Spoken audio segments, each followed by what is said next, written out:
People said we're not going to do it.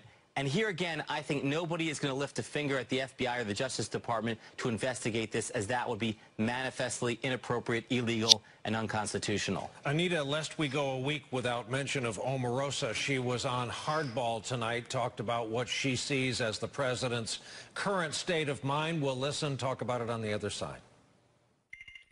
This is triggering all of his worst fears, and it's going to make him go around and hunt down this person in the White House, in the agencies, and it's not a good precedent.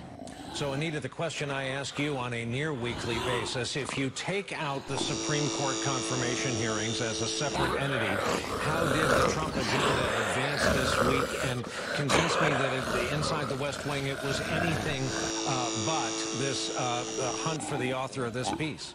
Right. Well, it was the Bob Woodward book first, and then the hunt for the author, right?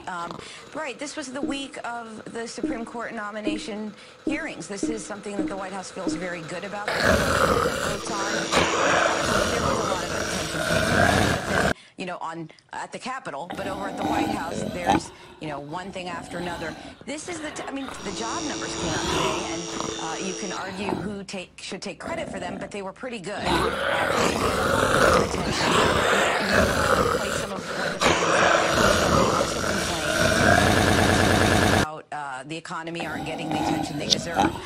And you could argue that it's because there's one drama after another at the White House. So, you know, this is the time right now, right after Labor Day, where he's really going to go into campaign mode. We've obviously seen him on the road this week. We're going to see him on the road next week. He really wants to take that message, the Republican message, the midterm message, to voters. But he is having trouble sticking to what that message should be.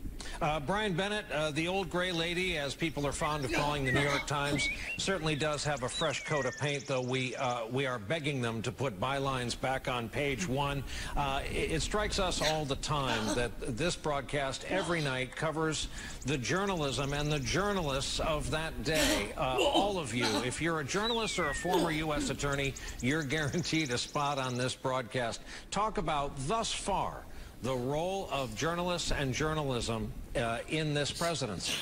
Well, this White House has really crystallized the mission. I mean, it's incredibly important to be accurate and fast in getting the news out, and also to try to say in plain language what's happening. And when a presidency is going against norms and doing things that are unprecedented, to be able to describe that quickly and accurately so people can get a clear picture of what's happening.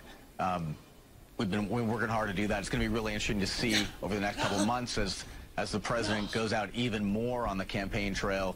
The White House right now seems to want to put him out to be his own spokesman rather than doing daily briefings, as they haven't done for a long time.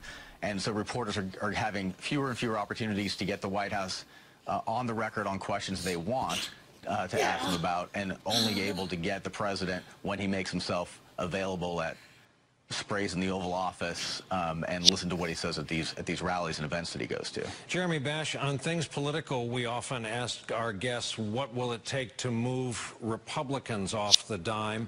The question to you, what was your pivotal moment? Has it already arrived? Will you know it when it happens? Or is it, as it is for so many people, the kind of slow-moving, frog-boiling experiment of rolling moments every day? Well, when I talk to people inside the government, inside the intelligence community, inside the Defense Department, I sense a huge frustration, because their job in many respects is to support a policy process, and there is no policy process. There are no deputies meetings, there are no principals meetings, there's no regular order in the way that policy is made. I think